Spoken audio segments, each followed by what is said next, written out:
নমস্কার, বাঙালিয়ানায় আজকের recipe chicken cutlet. বাড়িতে গেস্ট আসলে এরকম চিকেন কাটলেট তৈরি করে দিলে ব্যাপারটা কিন্তু বেশ জমে যাবে। তো চলুন কিভাবে করলাম দেখে নিই।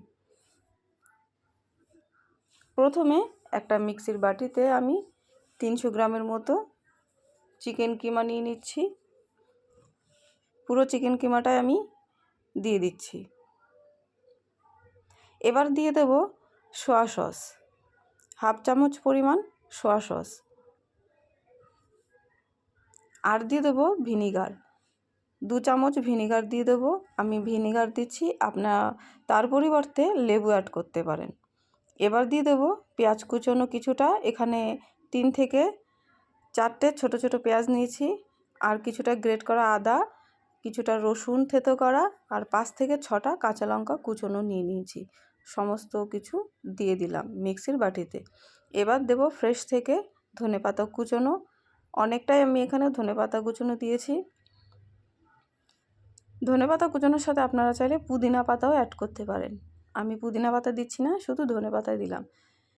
এবার এর মধ্যে দিয়ে দেবো স্বাদ মতো লবণ। ব্যাস ঢাকনা আটকে পেস্টটাকে তৈরি করে নেব। দেখুন খুব সুন্দর একটা পেস্ট তৈরি হয়ে গেছে। এবার একটা পাত্রে ঢেলে নেব। এবার এর মধ্যে অ্যাড করে দেবো কিছুটা পরিমাণ বিট নুন, আর দিয়ে দেবো ঘরে তৈরি করা একটা মশলা। এর মধ্যে জিরে, ধনে, শুকনো লঙ্কা আর গরম মশলা শুকনো খোলায় ভেজে গুঁড়ো করে নিয়েছি। আর দিয়ে দেবো চাট মশলা, কিছুটা পরিমাণ চাট মশলা দিয়ে দিলাম। এখানে আপনারা চাইলে গোলমরিচ অ্যাড করতে পারেন, আমি গোলমরিচ দিইনি, যেহেতু অনেকটাই লঙ্কা দেওয়া হয়ে গেছে, কাঁচা লঙ্কা আর মশলা গুঁড়োর মধ্যে শুকনো লঙ্কা ছিল, তাই আর গোলমরিচ দিচ্ছি না। এবার দিয়ে দেবো কিছুটা পরিমাণ বিস্কুট গুঁড়ো। আমি এখানে বিস্কুটের গুঁড়ো দিলাম, আপনারা চাইলে এখানে পাউরুটি বা স্লাইস পাউরুটি দিয়ে ভালো করে মাখিয়ে নিতে পারেন। তো চিকেনটাকে আমি বেশ ভালো করে মাখিয়ে নেব। মাখিয়ে 10 মিনিট মতো রেখে দিলে খুব ভালো হয়। তো দেখুন খুব সুন্দর করে মাখিয়ে নিয়েছি, আর ডোটা বেশ একটু শক্ত শক্ত হয়েছে। এবার আমি গোল গোল করে বল তৈরি করে নেব। এই চিকেনটাকে বল তৈরি করার সময় অবশ্যই হাতে তেল মাখিয়ে নিতে হবে, নয়তো হাতে লেগে যাবে। তো এইভাবে বাদবাকি বলগুলো আমি তৈরি করে নেব। বল তৈরি করে ফ্রিজে আমি 10 মিনিট মতো রেখে দেবো, তাহলে বলটা বেশ শক্ত হবে, কাটলেটের শেপটা দিতে সুবিধা হবে। এবার একটা বাটিতে কিছুটা পরিমাণ আমি কর্নফ্লাওয়ার নিয়ে নিচ্ছি একটা ব্যাটার তৈরি করার জন্য। আস্তে আস্তে একটু একটু করে জল দেব আর ব্যাটারটাকে তৈরি করে নেব।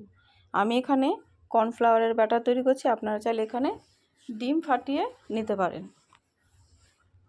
আরও একটু জল দিয়ে ব্যাটারটাকে তৈরি করে নিচ্ছি। এবার এই ট্রেটার মধ্যে আমি বিস্কুটের গুঁড়োটা ঢেলে নেব, যতটা প্রয়োজন ততটাই ঢেলে নেব। কাটলেটের আমি এখানে 2 কোট করেই তৈরি করব কাটলেটটাকে।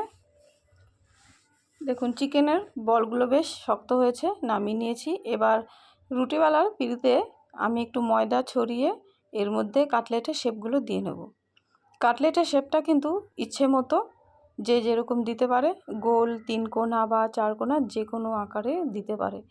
আমি এখানে একটু গোল মতো করেই দিচ্ছি, একটু লম্বা করে। আস্তে আস্তে এইভাবে চেপে শেপগুলোকে দিয়ে নিতে হবে যাতে ভেঙে না যায়। তো চলুন এইভাবে তৈরি করে নেব প্রত্যেকটা কাটলেট। আমি এখানে ময়দা দিয়ে করছি, আপনারা চাইলে এখানে বিস্কুটের গুঁড়ো ব্যবহার করতে পারেন। বিস্কুটের গুঁড়ো ব্যবহার করলে বরঞ্চ আরও ভালো হবে। তো রেডি, দ্বিতীয়টাও রেডি করে নিলাম। এভাবে বাদবাকিগুলো রেডি করে নেব। কিছুটা আমি তৈরি করে নিয়েছি। এবার কাটলেটে কোটটা কমপ্লিট করে নেব। ওখানে ব্যাটারটা নিয়ে নিয়েছি আর এদিকে বিস্কুটের গুঁড়ো নিয়ে নিয়েছি। প্রথমে বিস্কুটের গুঁড়োর মধ্যে একটু এপিট ওপিট করে বিস্কুটের গুঁড়োটাকে মাখিয়ে নেব। তারপরে ব্যাটারে চুবিয়ে দেব। ব্যাটারে যখন ডুবানো হবে খুব সাবধানে ডুবোতে হবে যাতে ভেঙে না যায়। এবার বিস্কুটের গুঁড়োটাকে বেশ ভালো করে চেপে কোটটাকে তৈরি করে নিতে হবে। এক কোট হয়ে গেল, দ্বিতীয় কোট দিয়ে দেব। আবারও বিস্কুটের গুঁড়ো দিয়ে বেশ ভালো করে কোটটাকে তৈরি করে নেব। দেখুন একদম কমপ্লিট, খুব সুন্দর করে কোটটাকে তৈরি করে নিয়েছি। এইভাবে বাদবাকিগুলো তৈরি করে নেব। তো রেডি, আমি কয়েকটা এখানে করে নিয়েছি। এবার একটা কড়াইয়ে পর্যাপ্ত পরিমাণ তেল দিয়ে দেবো, যাতে কাটলেটগুলো একদম ডুবো তেলে ভাজা হয়। তো তেলটাকে গরম করে কাটলেট একটা আমি ছেড়ে দিচ্ছি তেলে। বেশ একটু কড়া করে ভেজে নেব। এপিট ওপিট করে উল্টে আমি একটু বেশ কড়া করে কাটলেটগুলোকে ভেজে নিতে হবে। যখন কাটলেট সার্ভ করা হবে তখন কাটলেটের ওপর দিয়ে একটু বিট নুন আর চাট মশলা অবশ্যই ছিটিয়ে দেবেন, যাতে খেতেও খুব সুন্দর টেস্ট হয়। তো ভাজা হয়ে গেছে, এবার তুলে নেব। তো অবশ্যই আমাদের চ্যানেলটাকে সাবস্ক্রাইব করবেন আর লাইক করতে কিন্তু ভুলবেন না। আর রেসিপিটা কেমন হলো অবশ্যই কমেন্টে জানাবেন। আর এরকম ভালো ভালো রান্নার ভিডিও পেতে অবশ্যই কিন্তু সাবস্ক্রাইব করে রেখে দেবেন চ্যানেলটাকে।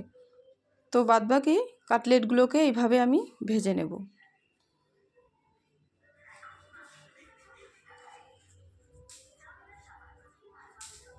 ব্যাস রেডি কাটলেট। তুলে নেব এবার কাটলেটটাকে। এবার একটু সুন্দর করে সাজিয়ে নিই, চলুন। দেখুন একদম সাজিয়ে নিয়েছি। আর কাটলেটের ওপর দিয়ে বিট নুন, চাট মশলা, সঙ্গে পেঁয়াজ, কাঁচা লঙ্কা, লেবু, সস সব কিছুই মোটামুটি দিয়ে রেডি করে নিয়েছি। এখানেই ভিডিওটা শেষ করছি। তো সবাই ভালো থাকবেন, সুস্থ থাকবেন। আবারও দেখা হবে নতুন ভিডিওর সাথে।